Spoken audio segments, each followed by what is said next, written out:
Olá a todos, boa tarde, bem-vindos a mais um Ao Final do Dia, hoje, segunda-feira, comigo, Mariana Leitão. E hoje vou falar sobre a sondagem que saiu a semana passada e que mostrou que o Partido Socialista continua a não ter grandes oscilações, ou seja, continua muito próximo de ter uma maioria absoluta, apesar de ter descido ligeiramente nesta sondagem. E lembrar que esta sondagem foi feita já após o pico da pandemia, com um número de casos diários elevadíssimo, a população já confinada, os erros da gestão da pandemia mais que descortinados, inúmeros casos de gestão incompetente deste governo já tendo vindo a público e cujo rosto principal é sem dúvida Eduardo Cabrita, completas obsessões ideológicas já evidenciadas e que no fundo inviabilizaram soluções para os problemas do país. Também o governo e os seus ministros a cometerem verdadeiras atrocidades ao Estado de Direito e à própria democracia, como os casos de não recondução do Presidente do Tribunal de Contas ou o caso do Procurador Europeu, entre outros que também já são do domínio público, e também uma série de casos bastante conhecidos de favorecimento pessoal e familiar, tanto a nível político como a nível económico. Por isso, a grande questão que me assola é o que é que leva quase 40% dos eleitores portugueses a ter confiança neste governo ao ponto de continuarem a votar nele, um governo que já se mostrou incompetente, autoritário e com uma agenda própria para servir, no fundo, os interesses dos seus boys e os seus próprios interesses, em detrimento, muitas vezes, dos interesses do país.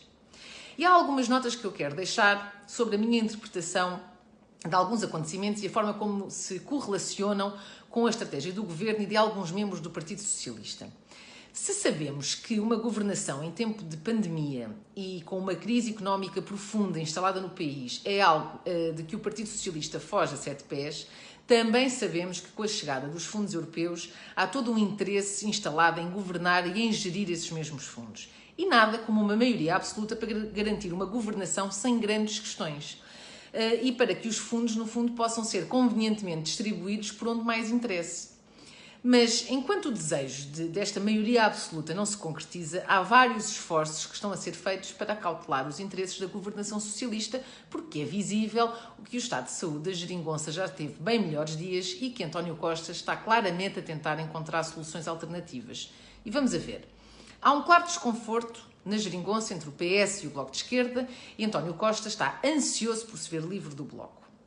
Foi visível nas negociações dos últimos orçamentos de Estado, em especial no último, este desconforto e até algum antagonismo de parte a parte entre Costa e Catarina Martins. E ao mesmo tempo que este antagonismo se vai acentuando, o Primeiro-Ministro vai tentando reforçar a amizade com o PCP, um partido que está naturalmente a desaparecer e que por isso mesmo também é bem mais fácil de controlar. E a quem basta garantir algumas contrapartidas, como por exemplo a festa do Avante, ou garantir que os partidos continuem sem pagar impostos, que isto serve perfeitamente para ter o PCP alinhado e a viabilizar orçamentos, que no fundo é para isso que tem servido no âmbito desta geringonça. E a estratégia de antagonismo e até de algum isolamento do BE da esfera política, levada a cabo por António Costa, tem ainda outras situações que podem ser encaradas como uma tentativa do PS em captar eleitorado bloquista. Note-se que agora tivemos a Ascenso Simões, um conhecido boy socialista, da ala até mais conservadora, diria eu, a vir gritar que temos de demolir o padrão dos descobrimentos. Das duas, uma. Ou Ascenso Simões está a dar sinais já de algum desgaste emocional por causa do confinamento, ou estamos de facto a assistir ao PS a pegar em algumas das bandeiras do Bloco de Esquerda para se posicionar nos xadrez de forma a tentar ir buscar esses votos. Depois temos também a crescente amizade com o PAN. Se for preciso, uns quantos deputados para uma maioria no Parlamento, o PS vê com bem melhores olhos uma geringonça contando com o PAN em detrimento do Bloco de Esquerda, porque este obviamente põe muito menos em causa os interesses da governação socialista. Basta ceder numas quantas medidas em prol do bem-estar animal que de resto a agenda do PS consegue ser cumprida sem grandes interferências por parte do PAN. E depois há toda a propaganda feita por António Costa e os seus ministros que continuam a fazer verdadeiros atropelos à boa governação do país e ao próprio Estado de Direito e a vir falar aos portugueses como se fossem verdadeiros salvadores da pátria. É também visível um esforço enorme em agradar à opinião pública. Veja-se o exemplo das escolas que estarem abertas ou fechadas durante a pandemia, cujas decisões não parecem estar propriamente a ser feitas com base em dados concretos, mas sim a ser feitas de forma a agradar, no fundo, à opinião pública. E há também aqui uma coisa que para mim está bastante presente. Apesar de já ter havido inúmeras situações que em qualquer democracia digna teriam levado à demissão do governo, o nosso continua de pedra e cal e a dar suporte a uma série de ministros profundamente desgastados que, em circunstâncias normais, também já se teriam demitido.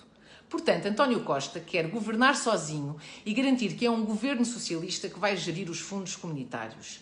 Por isso, enquanto as sondagens não derem uma maioria absoluta ao PS, não há eleições antecipadas. Por isso, vamos continuar a ser governados na base da propaganda, da incitação ao medo, das celebrações folclóricas, perseguição a críticos e opositores, a autodesculpabilização, a autojustificação e tudo mais a que o Partido Socialista já nos habituou nos últimos anos.